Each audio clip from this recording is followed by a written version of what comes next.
You are listening to the Just Corrections podcast with your host, William Young. Can we just get this show on the road? So I got a comment on one of my videos the other day, and the gentleman was asking, could I make a video about how to deal with staff? How to deal with staff, please. He said, in every facility that he's ever worked, staff has been the problem. It hasn't been the inmates.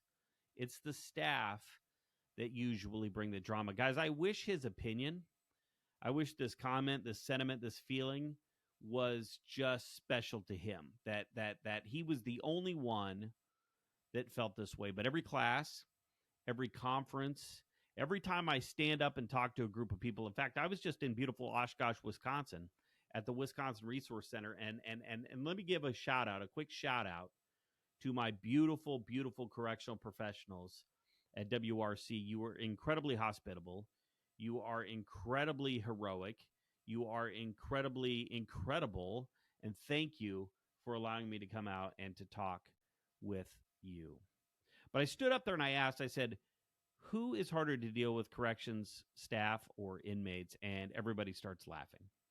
And they start laughing because everybody knows the answer. Everybody knows what we're going to say. It's everywhere. It's everywhere that you go in this profession. People will say that the staff are harder to deal with than the inmate population. And I like this because I kind of liken it to The Walking Dead, to the zombie genre, if you will. And if you look at the survivors, they figure out very quickly, right, how to kill the zombies, right? You just destroy the brain. You shoot them in the head, whatever.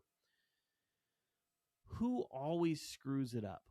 Who always forces people to do other things and be in bad situations? It's other people. People always screw things up. And so I kind of look at it and I look to our training and I say, it's sort of like how we train our officers, our staff members coming up in the academy, right? We teach them that inmates are the enemy. We give them all this information about them lying to us, about them trying to manipulate us, about them trying to hurt us and kill us. We tell them not to trust anybody ever, and that includes staff, and then we send them out about our way. And so they're kind of focused on how to deal with the inmate population, right? And they're ready for those attacks. But that's not the truth. The truth is that the enemy is the environment in its entirety, right? It's the walls. It's the smell of too many people being housed together. It's everything. It's a gigantic pressure cooker, and that pressure cooker does weird things to people, right? And so when you're dealing with the population, the people that you're paid to protect, to take care of, you got to act a certain way. You have to be professional, right? You can't say the things that you want to say. You can't do the things that you want to do. You have to act in a manner, right, that's according to policy and procedure. But you don't have to do that with staff. With staff, you could flip out. With staff, you could redirect those emotions, that anger, those feelings that you've stuffed inside, and you can let them out right on your staff. You can let them out right on your coworkers, which is crazy to me. Which is so crazy to me because we work in a building, in a facility, in a profession where we are all that we have. We are all that we got. We run to the aid of each other at the sound of an alarm, at the sound of a radio call, without question, without regard for our own safety, and we just run. We run to a person that we say is a bigger problem than the individuals that are actually causing that problem, and I can't figure it out. Why do we say that about each other? Why do we do that to each other? If you know, and you want to leave that in the comments below, I'd be more than happy to entertain anything. And I get it. Look, we are a family. We operate under the same thin gray flag. We operate under the same uniform and the same embroidered badge, but that family is gigantic, and that family is a little dysfunctional, and that's okay. It's okay to not get along. It's okay to not be drinking buddies and besties with everybody, right? In fact, for some of you who don't have any personal boundaries or know where to draw the line with personal relationships at work, maybe it's better if you don't. But for the rest of us, we need to understand, we need to look around that these people right here are the people that are coming to save my life. And I say that they're a bigger problem than the people that are trying to take my life. Guys, that's insane. I've been in several situations where I have had correctional staff, where I have had officers run to my rescue, where they have, without question, all I have to do is pick up the radio. All I have to do is hit my alarm, and people are coming and running. Guys, on the outside, I can't even get anybody to help me move a couch. Like, I call, and you want to talk about being ghosted, man. I call, hey, I'm moving on Saturday. Can you help me? Hey, I got a new couch. Can you help me? Nobody can do anything ever. But inside, it's different. Inside, we have a loyalty to each other. Inside, we're all working to serve the same mission statement. Inside, all of us going home safely depends on all of us properly doing our jobs, and that means helping and aiding and assisting this group of people that we say is a bigger problem than the inmates. Now, is there drama in a correctional facility? Of course there is. Do staff members get nasty? Do staff members tell rumors and lies and backbite and backstab and all that? Of course they do, because they're people. And that's what people do. But here's what I want you to remember. Here's what I want you to think about, that we work in a profession, right? We work in a profession when shit hits the fan, we're all that we have. The resources, the people that are on the schedule, that's it. So I want you to take that into consideration when you're looking around, when you're looking at the people that you're working with. When you feel a certain kind of way about a certain kind of person, I want you to realize, I want you to understand, I want you to think that that person who you feel is a bigger problem than the population itself, than the environment itself, that person may be the person that gets you home safe to your family. Now put that in your pipe and smoke it a little bit, right? How does that make you feel? Does that change your interaction? Have we lost sight of that? Have we lost perspective? Did we forget? Are we so complacent? Have we been here too long? Did we forget that the only way that we get to go home at night is because there's people out there roaming the halls that'll come to our rescue?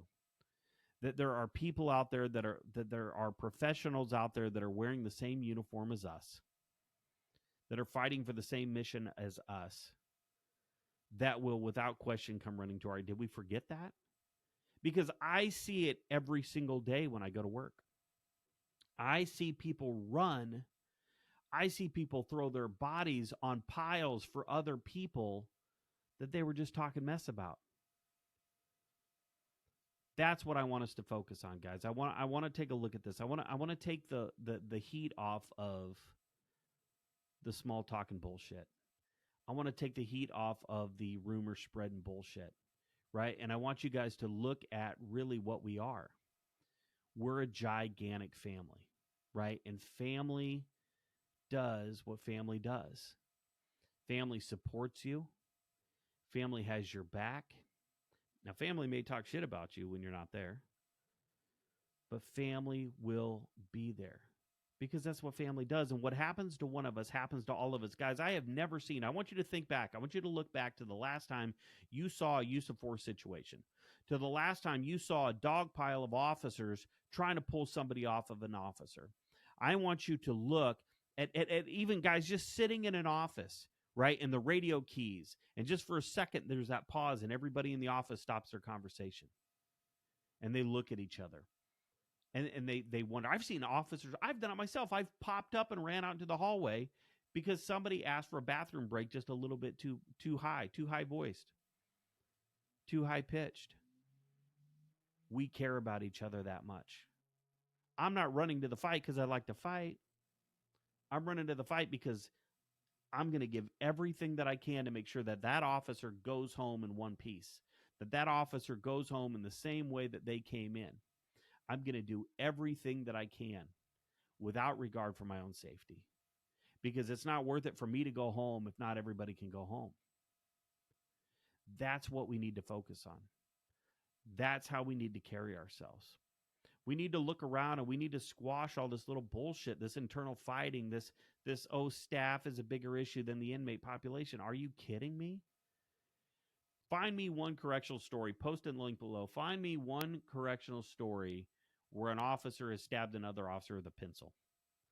Find me a story somewhere on corrections where one officer has stayed up all night long fashioning a shank out of a piece of a plastic chair to stab another officer. Find me that story. Now, I'm not looking for stories about officers who are sleeping with other officers' people. I'm not, because you can find that story. There's 1,000 of those stories. But what I'm saying is when it matters the most, what it comes down to, what it boils down to is that we have each other's back. And that's what I'd like to focus on, that we have each other's back. So the next time I go somewhere, I'm not sure where I'm going next, right? Could be Illinois, could be back to Wisconsin. I'd love to go back out to South Carolina. I love my people out in South Carolina. When I go back out there and I ask these people, who's harder to deal with, staff or inmates? I want them to answer without hesitation, without question, unanimously, it's the population. That's a stupid question. It's the population. Because without the person sitting next to me, without the person serving next to me, I wouldn't go home. I wouldn't be able to effectively do my job. I wouldn't be able to make it as far as I've made it in corrections. I may have not went home today. That's what we need to focus on. That's what we need to tell each other. That's what we need to say to each other. So the next time somebody asks you who's harder to deal with, is it staff or the inmates? I want you to say staff. I want you to say, did I just screw that up? I just screwed that up. What I want you to say is the inmates.